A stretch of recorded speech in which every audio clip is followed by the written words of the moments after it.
ሴታዊነት አስደንጋጩን ዜና ሰማን። ኖርማሊ ከሃይማኖት ሴቶችን ከሃይማኖት ተቋማት ማውጣት ነው አንግሌ። that's my only angle ፌሚኒዝም ራሱ አይደለም የኔ አንግል። ሴቶች ከሃይማኖት ስርዓት ውስጥ ከወጡ ወይም ከሃይማኖት አስተሳሰቦች ውስጥ ከወጡ ወንድማችን አኬም ዝምታውን ሰበረ። አሁን እንደውም የምሰራው እህቶች ላይ አለች ከሃይማኖት ስርዓት ውስጥ እንዲወጡ ነው። ስለዚህ ሃይማኖትን እንዲተው መምህር ብርሃን አድማስ ያስተላለፉት ጥብቅ መልእክት። አሁን ፌሚኒዝም የተጠና ጥናት አለ። በነገራችን ላይ አሁን እኛ ብቻ እንዳይመስላችሁ እንደ ፌሚኒዝም ይሄ ብሄር አሁን በእኛ ቁጥቋጦ። የተወደዳችሁ ቤተሰቦቻችን ኦርቶዶክሳውያን እንዴት አላችሁ? እንዴት ቆያችሁ? እንዴት ሰነበታችሁ? ሰላም እግዚአብሔር ባላችሁበት ቦታ ሁሉ ይብዛ። መረጃው ለመላው ዓለም እንዲዳረስ ላይክ እና ሼር ማድረጋችሁ ትብብር አጋርነታችሁን ማሳየታችሁ እንዳይዘነጋ። በቀጥታ እንግዲህ ወደ መረጃችን እናምራለን። ላይክ አድርጉ፣ ሼር አድርጉ፣ መረጃው ለመላው ዓለም ይዳረስ። በስመ አብ ወወልድ ወመንፈስ ቅዱስ አሐዱ አምላክ አሜን። የፍጥረታት ሁሉ አባት የሰማይና የምድር አስገኛ ጋይስት ዓለም ቅድስት ሥላሴ ክብር ምስጋና ይድረሰው። ወላዲተ ቃል አምላክ ሀቁራሪተ መዓት ሰአሊተ ምሕረት ቤዛዊተ ዓለም ድንግል ማርያም ውዳሴ ክብር ይድረሳት። ቅዱሳን እንደየማዕረግና ክብራቸው ምስጋና ይድረሳቸው። እንዴት አላችሁ? እንዴት ቆያችሁ? እንዴት ሰነበታችሁ? ቤተሰቦቻችን ሰላም እግዚአብሔር ባላችሁበት ቦታ ሁሉ ይብዛ ያልኩኝ በቀጥታ ወደ መረጃችን አምራለሁ። ዛሬ እንግዲህ የምንመለከተው መረጃ ከዚህ ከፌሚኒዝም አስተሳሰብ ከሴታዊነት ጋር በተገናኘ ነው።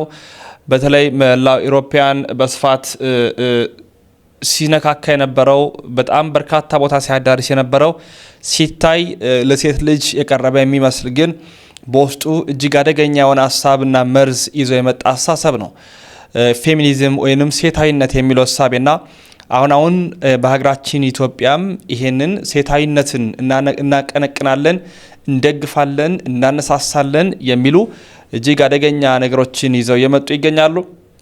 ሴታዊነት ምንድነው? የፌሚኒዝም የሚባለው አስተሳሰብ ምንድነው? በተለይ ማህበራዊ ሚዲያ ካመጣው ነገር መካከል እጅግ አሳዛኝ የሆኑ ነገሮች መካከል እሳቢዎችን በሌላው ላይ መመረዝ ነው።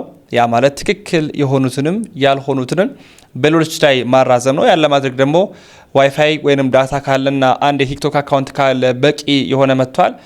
ማንም ሰው ላይፍ ከፍቶ ሀሳቡን የሚሰነዝርበት የሚያቀርብበት ጉዳይ ሆኗል። እጅግ አሳዛኝ፣ እጅግ አደገኛ፣ እጅግም ልብ ሰባሪ ስለሆነ ማለት ነው። በመሆኑም የፌሚኒዝም አስተሳሰብ ምንድን ነው የሚለውን የዚችን ሴት ሀሳብ ብቻ ሳስደምጣችሁ ግልጥ ይሆንላችኋል ብዬ አስባለሁ። ከሃይማኖት ማስወጣት የሚል ጽሁፎቻቸው ኮመንት የሚያደርጉት ነገር በራሱ እጅግ አሳዛኝ የሆነ መጥቷል።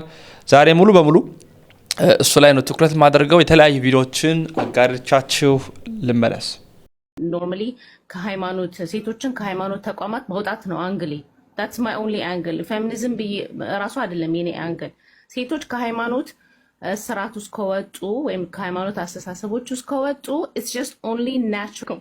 Anyway, I'm so glad to see that you guys are coming to the realization that religion is actually a weapon formed against women.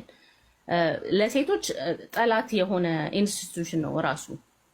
for some ለአንዳንድ ወንዶች ሊጠቅማቸው ይችላል፣ ስትራክቸር ስለሚሰጣቸው ቢሄቪየራቸው ማኔጅ ስለሚያደርግ ሊጠቅም ይችላል። ግን ለሴት ግን ኮምፕሊትሊ ካውንተር ኢንቱዊቲቭ የሆነ አጌንስት የሆነ አእምሯን እንትን ካለችበት ከፍታ አውርዶ መሬት ላይ የሚያስቀምጣት አይዲዮሎጂ ነው ብዬ ነው ማስበው። በብዙም ከዛ ከዶክተር ማህሌት ጋር በጣም እስማማለሁ።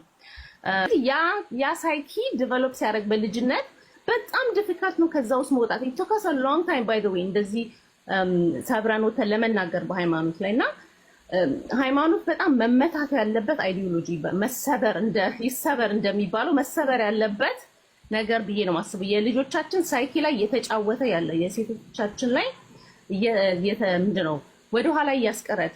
ወንድ አገር ነው የሚሰራው፣ ሴት ሶሳይቲ ነው ማህበረሰብ ነው የምትሰራው። ፓትሪያርኪ የወንዶች የበላይነት አይደለም፣ የወንዶች ሳክሪፋይስ ነው። ምክንያቱም ዓለም ላይ ሰክሰስፉል የምንላቸው ወንዶች ፕሮባብሊ 3% ቢሆኑ ነው። ማጆሪቲ ወንድ ምንድነው? ኢዝ ሚዝራብል ጋይ። አብዛኛው ጎዳና ተዳዳሪ ወንድ ነው። ባይዘው ጀስት ወይ አብዛኛው ኢቭን ኦቲስቲክ ተጠቂ ወንድ ነው። ታውቂያለሽ? አብዛኛው የፕሪዝን እስረኛ ወንድ ነው። እና ወንድ ተጠቃሚ ነው ብዙ አያስኬድም ማለት አብዛኛው ወንድ መከራውን እየበላ ያለው ወንድ። ያንን ሲስተም ማን ነው ሴት አፕ ያደረገው? ወንዶች። ሶ ዋት እሺ እንመለስ ማለት ነው። ችግር እንመለስ ችግር የለውም። መጀመሪያ ይሄ በኦርቶዶክስ ክርስትና እያልከኝ ያለው የኦርቶዶክስ ክርስትና አስተምሮ የምንለው የወንዶች የበላይነትን ያራምዳል። የወንዶች የበላይነት ሳይሆን ለወንዶች ኦቶሪቲ ይሰጣል። ኦቶሪቲ ማለት ቤቱን ለምሳሌ ራን እንዲያደርግ አይደለም። it is the same thing አይደለም። ሀብት ስቴት ምናምን የምንላቸው ነገሮች ከአባት ወደ ወንድ ልጅ ነው የሚተላለፈው፣ ወይም ደግሞ ከአባት ወደ ሴት ልጅ የምታገባው ባል ነው የሚተላለፈው ማለት ነው። ይሄ ዴፊኒሽን ያስማማናል? አያስማማንም? ኦፍ ኮርስ ያስማማናል። አያስማማም። ኤፌሶን ላይ ቅዱስ ጳውሎስ የተናገረውን ዮሐንስ አፈወርቅ የተረጎመበት ነው። ኦርቶዶክስ ቤተክርስቲያን ውስጥ ነገሩ እንዲህ ነው የሚሰራው። አቡ የፈለገውን አንደርስታንድ ያደረገውን ሲነግረን አይደለም እንቀበለው። የምናደርገው ምንድነው? አባቶች የቤተክርስቲያን አባቶች አቡ በጣም አናደዋል። ግን እሺ ለምን እንደሆነ ታውቂያለሽ? ቤተክርስቲያኗ ውስጥ እንዳይደረግም ግለሰብ የግሉን ኦፒኒየን መናገር አይችልም። ሮንግ ነው። አንድምታ አላት። እሺ እኔ ባይ ዘ ዌይ ማለት ነው አንድምታ። ስለዚህ ዮሐንስ አፈወርቅ ይሄንን እንዲህ ብሎ ነው ያብራራው። that's the mind of ዮሐንስ አፈወርቅ, that's the mind of the church። ከምታስበው በላይ ሴቶችን ለመጨቆን የመጽሐፍ ቅዱስን ቃላት ይጠቀማሉ። አንቺ ደግሞ the same thing አደረግሽ። አቡንና መጽሐፍ ቅዱስን ተጠቅመሽ የምትፈልጊውን የፌሚኒዝም አይዲያ አራመድሽ። this guy የኦርቶዶክስ አፖሎጀቲክስ ነኝ ብሎ ራሱን ክሌም አድርጎ ከመጣ he should know at least አባቶች ምን እያሉ እንደሆነ። እሱን በማቅረብ ቤተክርስቲያኗን ሂዩሚሌት አድርገሻል ብዬ ነው ማስበው። ስለዚህ ምክንያቱም ይሄ ባይዘው የአንዱ ጥቅስ ነው። ሌሎቹን ጥቅሶች እየገባው ደግሞ ባሳይሽ ሮንግ ኢንፎርሜሽን የተላለፈው። ሌላ ሰላም ለእናንተ ይሁን። ሁሉም ሰው ሊያየው የሚገባ ብዬ የማስበውን አንድ ቪዲዮ ልጋብዛችሁ። ኖርማሊ ከሃይማኖት ሴቶችን ከሃይማኖት ተቋማት ማውጣት ነው አንግሌ። that's my only angle። ፌሚኒዝም ብዬ ራሱ አይደለም የኔ አንግል። ሴቶች ከሃይማኖት ስርዓት ውስጥ ከወጡ ወይም ከሃይማኖት አስተሳሰቦች ውስጥ ከወጡ it's just only natural። anyway, I'm so glad to see that you guys are coming to the realization that religion is actually a weapon formed against women። ለሴቶች ጠላት የሆነ ኢንስቲትዩሽን ነው ራሱ። for some ለአንዳንድ ወንዶች ሊጠቅማቸው ይችላል፣ ስትራክቸር ስለሚሰጣቸው ቢሄቪየራቸው ማኔጅ ስለሚያደርግ ሊጠቅም ይችላል። ግን ለሴት ግን ኮምፕሊትሊ ካውንተር ኢንቱዊቲቭ የሆነ አጌንስት የሆነ አእምሯን እንትን ካለችበት ከፍታ አውርዶ መሬት ላይ የሚያስቀምጣት አይዲዮሎጂ ነው ብዬ ነው ማስበው። በብዙም ከዛ ከዶክተር ማህሌት ጋር በጣም እስማማለሁ። ያ ሳይኪ ዲቨሎፕ ሲያደርግ በልጅነት በጣም ዲፊካልት ነው ከዛ ውስጥ መውጣት። it took us a long time by the way እንደዚህ ሰብረን ወተን ለመናገር በሃይማኖት ላይ እና ሃይማኖት በጣም መመታት ያለበት አይዲዮሎጂ ይሰበር እንደሚባለው መሰበር ያለበት ነገር ብዬ ነው ማስበው። የልጆቻችን ሳይኪ ላይ የተጫወተ ያለ የሴቶቻችን ላይ ምንድነው ወደ ኋላ እያስቀረት። ኦኬ እንግዲህ እንደሰማችሁት እነዚህ የፌሚኒዝም ሙቭመንት አራማጅ እህቶች ምን እያሉ ነው? ሃይማኖት ቃል በቃል ማለት ነው መመታት ያለበት መሰበር ያለበት ነገር ነው። እህቶችን አሁን እንደውም የምሰራው እህቶች ላይ አለች ከሃይማኖት እስራት ውስጥ እንዲወጡ ነው። ስለዚህ ሃይማኖትን እንዲተዉ ነው። ቅዱስ ጳውሎስ በመጀመሪያ የተሰሎንቄ መልእክቱ ምዕራፍ 5 ቁጥር 22 ላይ አንድ የሚናገሩ ቃል አለ። ይህ ምንድነው? ከማናቸውም አይነት ክፉ ነገሮች ራቁ ይላል። በቃ አለቀ። አሁን ከዚህ በላይ ኢቪል ወይም ከዚህ በላይ ክፉ ነገር ሊገኝ አይችልም። በነገራችን ላይ ሴቶችን ከሃይማኖት ማስወጣት ነው ያለብን ሲሉ በሌላ አማርኛ ምን እያሏችሁ መሰላችሁ? ለክርስቲያኖች በተለይ ከክርስቶስ ኢየሱስ መነጠል አለብን እያሏችሁ። ስለዚህ አሁን ምርጫው የእናንተ ነው። ወይ ክርስቶስ ኢየሱስ ወይ ፌሚኒዝም። እህቶችን ወይም ህፃናትን ተጨቆኑ ብሎ ምናምን ሀሳብ መስጠት ወይም ድምፅ ማሰማት ጥሩ ነው፣ እዚህ ላይ መስራት። ይህንን ለመስራት ግን ፌሚኒስት መሆን አይጠበቅባችሁ። ፌሚኒዝም ይሄ ብቻ አይደለም ጉዳዩን እንደምታዩት ከክርስቶስ የሚነጥል አጋንንታዊ ነገር ነው። ይቅርታ ይህንን ቃል በቃል እንደዚህ ስላልኩት ማለት ነው። እና በጣም ጥንቃቄ ይፈልጋል። ክርስቲያን የተባላችሁ እህቶች፣ ወንድሞች መቼስ እንደዚህ ነገር ውስጥ አትገቡ። እህቶች ግን ፕሊዝ ልትነቁና ከእንደነዚህ አይነት ሰዎች ጋር እንዳትተባበሩ በጣም ልትነቁ ይገባል። ሌሎቻችሁም ደግሞ ያው ከሩቁ እኔ ልትጸየፉት የሚገባ አይነት ነገር ቢኖር አሁን ላይ እኔ አሁን እንደነዚህ አይነት ሰዎች የሚያራሙዳቸውን ነገሮች እኔ ልጆቻችሁን ጠብቁ ነው ብለው ሴቶች ልጆቻችሁን እህቶቻችሁን ከፌሚኒዝም ጠብቁ። በጣም አስጸያፊ ነውና እና ጥንቃቄ ይፈልጋሉ። ቴንኪው። አሁን የፌሚኒዝም የተጠና ጥናት አለ። በነገራችን ላይ አሁን እኛ ብቻ እንዳይመስላችሁ እንደ ፌሚኒዝም ይሄ ብሔር አሁን በእኛ ቁጥቋጦ የምናየው የትግራይ የኦሮሚያ የምናምን የሚለው በዚህ መንገድ ምስራቅ አውሮፓን ራሱ ብትንትንትን ያደረጉበት ስትራቴጂ ይሄ ነው። ቡልጋሪያን በግሪክ ሲለዩት ይሄ እኛ ሀገር ያለው ጉዳይ ነው የተነሳው። ጥናቶች ሁሉ የተጠኑ ናቸው። ስታዩት ከላይ የሚጨነቅ ይመስል የሚያስከብር ይገር ግን እያሳነሱ እየከፋፈሉ እየቆራረጡ ወደ ፈለጉት ምዕራባዊና ፕሮቴስታንታዊ ከዛ ወደ ክህደት መውሰጃ መንገድ እና ፌሚኒዝም ኢማጂን ያመጣው ራሱ ሊበራል ቴዎሎጂ ነው። ሴቶች ተጨቁነዋል። እኛ አሁን ክርስቲያኖች ነው በሰውነት መካከል ምንም መጨቋቆን የለም። ለምሳሌ ቅዱስ ጳውሎስ በትዳር መካከል ወንድ ራስ ነው ሴት ደግሞ አካል ናት ይላል አይደል? ይላል አይደል? ኤፌሶን 5:21 ላይ ይህንን ፌሚኒስቶች ወንድን ራስ አደረገው ጭቆና ነው ብሎ ይተረጉሙታል። እንዴት ያለ ትርጓሜ ነው ፌሚኒዝም እኮ። አሁን አንድ ሰው ይሄን ለመረዳት እኮ ሴትም ሊሆን ወንድ ወደ አካሉ መሄድ ነው። እያንዳንዱ ሴትም ወንድ በራስ አለው የለው አካል አለው የለው ራሱ እግሩን የሚጨቁንበት ሰው አለ። ራሱ ልቡን ኩላሊቱን የሚጨቁንበት ሰው አለ። ራሱ አይኑን ጣቱን ምኑን ወገቡን የሚጨቁንበት ሰው አለ። በአካልና በራስ መካከል እንደዚህ አይነት አለ። እንዲያውም እኛ ራስን የምናውቀው ትንሽ ጣት እንኳን ስትቆስል ራስ ምታት ታሞ ሲያድር ነው አይደል? አንዲት ጥፍር ብትቆስል መላው አካል ታሞ ያድር። አንድ ጥርሳችን ሲታመም አይደለም እንቅልፋችን ምናድር። ክርስትና እኮ እንዲህ ያውቃል። ነገራችን ላይ ቅድም እንዳልኩት የመጀመሪያው ሴት ከወንድ ጋር እኩል መሆኗን የተናገረው ራሱ ወንድ ነው። የመጀመሪያው ሰው አዳም ነው። እግዚአብሔርም አዳምና ሔዋንን ሲፈጥር እኩል አድርጎ ነው የፈጠራቸው፣ አላበላለጣቸው እና እኩልነታቸው በነዚህ በነ ቀለሜንጦስ ዘእስክንድርያ፣ በነ ዮሐንስ አፈወርቅ፣ በነ ታቲያን፣ በነ ጠርጡሊያን እና በነዚህ በታላላቅ ቤተክርስቲያን ሊቃውንት ትምህርት መሰረት እኩልነታቸው በመሰረታዊነት አንደኛ በተፈጥሮ የሴት ባህሪና የወንድ ባህሪ በተፈጥሮ አንድ ነው። ወንድም ከአራቱ ባህሪያተ ሥጋ ከአምስተኛ ባህሪ ነፍስ የተገኘ ነው። ሴትም ከአራቱ ባህሪያተ ሥጋ ከአምስተኛ ባህሪ ነፍስ የተገኘች ናት። ወንድም በተፈጥሮ ሰው ነው፣ ሴትም በተፈጥሮ ሰው ናት። ወንድም የተፈጠረው በእግዚአብሔር መልክ ነው፣ ሴትም የተፈጠረችው በእግዚአብሔር መልክ ነው። ስለዚህ በተፈጥሮ በባህሪያቸው ባይ ኔቸር ሁለቱ እኩል ናቸው ይላሉ እነ ቀለሜንጦስ ዘእስክንድርያ ማለት። ስለዚህ በባህሪው አንዱ ከአንዱ የማይበልጥ ከሆነ ሴትን ከወንድ ከፍ ዝቅ ወንድን ከሴት ከፍ ልናደርግ የምንችልበት ምንም አይነት አግባብ አይኖርም ማለት ነው። ስለዚህ በኦርቶዶክስ ትምህርት በጥንተ ፍጥረታቸው አዳምና ሔዋን እሩያን ሆነው ትክክልና አንድ ሆነው ተፈጥረዋል።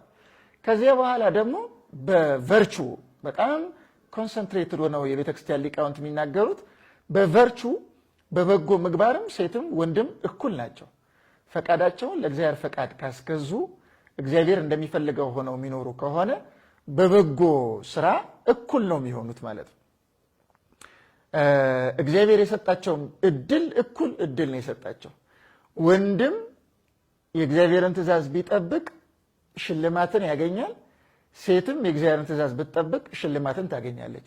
ወንድም መልአካዊ የመሆን እድል ተሰጥቶታል። ሴትም መልአካዊ የመሆን ጠርጡሊያን የተባለው ሊቅ እንደሚናገረው ለሴትም መልአካዊ የመሆን እድል ተሰጥቶታል። መልአካዊ የመሆን እድል ማለት ባህሪያቸው ተለውጦ ሰብዕናቸው ጠፍተው መልአክ ወደ መሆን ይሻገራሉ ማለት ሳይሆን በምድር ላይ እያሉ እንደ መላእክት እግዚአብሔርን እያገለገሉ በንጽህና በቅድስና ኖረው ምድራውያን መላእክት የመሰኘት ብቃት ላይ የመድረስ ጸጋ ተሰጥቷቸዋል ማለት ነው።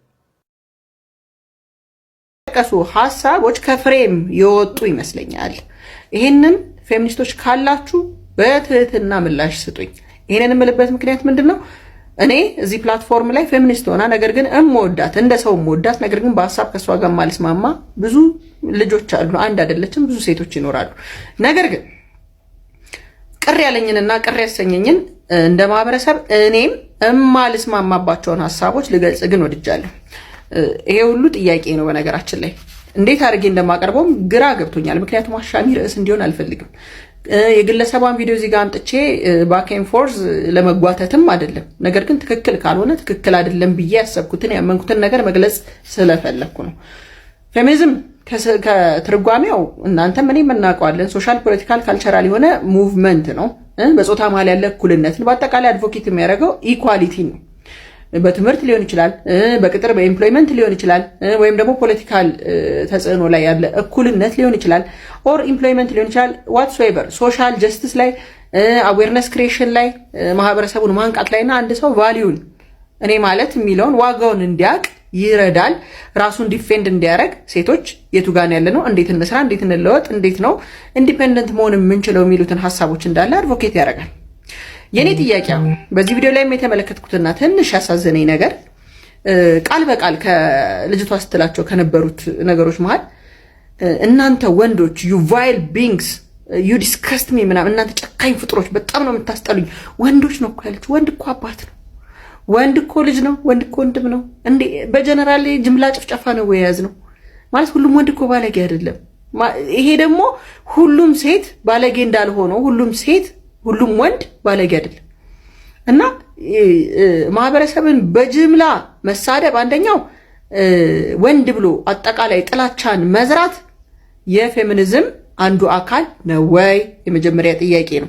እኔ የማውቀው ከላይ ቅድም የጠቀስኩትን ነው እንጂ ማጥላላቱ አግባብ አለው ወይ? የግለሰቧ ሀሳብ ፌሚኒስትን ወይም ፌሚኒዝምን የማይወክል ከሆነ አለመወከሉ እንዴት ነው የሚታወቀው? መመሪያ ህገ ደንቡስ ምንድን ነው? ሁለተኛ መውለድን በጣም ታጥላላለች። አባቶች ልጆቻቸውን አይወዱም ትላለች። አረ በጣም የሚወዱ አባቶች አሉ፣ ለልጆቹ ዋጋ የሚከፍሉ መስዋዕትነት የሚከፍሉ። ይሄ ጅምላ ጭፍጨፋስ አግባብ ነው ወይ? ሶስተኛ ጋብቻን ቅዱስ ጋብቻቱ ጋር ነው ቅዱስነቱ?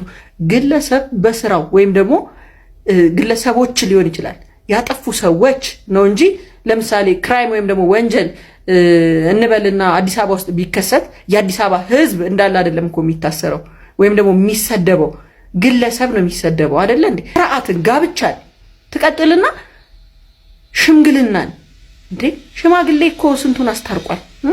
ሽማግሌ የሀገር ሽማግሌ እኮ ሀገር ድንበር እኮ አስከብሯል። እውነቴን ነው፣ እርቅን ፈጥሯል። አንድ ጊዜ ወይም ደግሞ ከአንድ ጊዜ በላይ የሰማነው የሽምግልና ታሪክ ሙሉ ለሙሉ ሽማግሌዎች እንዳሉ ቆሻሻዎች እንደሆኑ የሚያስገልጽ ቪዲዮ መስራት ማህበረሰቡ ላይ ስለ ሽምግልና ስለ ሽማግሌ የሚፈጥረውን ይሄ እሴትን የሚያጠፋ ንግግር አግባብ ነው ወይ? ይሄ ፌሚኒዝም አጀንዳ ውስጥ መግባት አለበት ወይ? ይሄ እንዴት ነው ኢኳሊቲን የሚያመጣው? ማጥላላት፣ ስድብ፣ አኔቲካል መሆን ወይም ደግሞ ከስነ ምግባር ውጭ የሆኑ ንግግሮች እንዴት ነው ሰው ጆይን ማድረግ የሚችለው? ይሄንን እየሰማ የኔ ጥያቄ ነው። ባልሽን ፍቺው ትላለች። ኢፍ ዩ ዶንት ላይክ ሂም ፍቺው። በላይኪንግ ላይ የተመሰረተ አይደለም ጋብቻ። ላይኪንግ ኦር ኖት ምናምን አይደለም እንዴ። በጣም ደርዘ ላቲን ቱይት እኮ በውስጡ እኮ የሚበተን ልጅ አለ እኮ፣ ቤተሰብ አለ እኮ። የቤተሰብ ውድቀት ማለት የሀገር ውድቀት ነው ማለት እኮ ነው። ስለዚህ ሳያጣራ የሚሰማ አለ እኮ። ጭፍን ጥላቻን መዝራትና ስድብን መመላለስ። አሁን አንድ ፌሚኒስት ነኝ ብሎ የሚያስብ አካል ከስሩ ብትመለከቱት እርስ በርስ መሰዳደብ ነው። እንዴት ነው ባኬን ፎርዝ አሁንም አህያ ነህ ደደብ ናት። ይሄ የስድብ እርከን እንዴት ነው ማህበረሰባዊ ለውጥን እና ዩኒቲን ህብረትን ማምጣት የሚችለው? ወንድን በመጥላት ነው ወይ እኛ ዩናይትድ መሆን የምንችለው? ስለዚህ እኩልነትን ለምንድን ነው የማይሰብከው? እነኚህ ሁሉ የኔ ጥያቄዎች ናቸው ማለት ነው። ስለዚህ በትህትና እዚህ መሀል ያላችሁ ግለሰቦች እነኚህ ነገሮች ልክ ነሽ፣ እነኚህን እናስወግድ፣ አንድ መሆን ካለብን የሴት ጥቃትን እናቁም በሚል ህግን በተመለከተ የተሻለ ህግ እንዲወጣ ሊሆን ይችላል። ማህበረሰቡ ወይም ደግሞ ወንዶች ልጆች የምናሳድግበትን መንገድ እንዴት እናስተካክል ሊሆን ይችላል። በየቤታችን ያሉ ወንዶች ላይ እንዴት ነው መልካም ስብዕናን መፍጠር የምንችለው የሚለው ነገር ላይ አንድ ላይ አካዳሚካሊ መስራት ነው እንጂ መሰዳደብ ለውጥን ያመጣል ወይ? እነኚህ ነገሮች የእውነት አድሬስ መደረግ አለባቸው። የተማረው እንደሚያያችሁ ሁሉ ኢንተርኔት ሁሉም ቦታ ይደርሳል።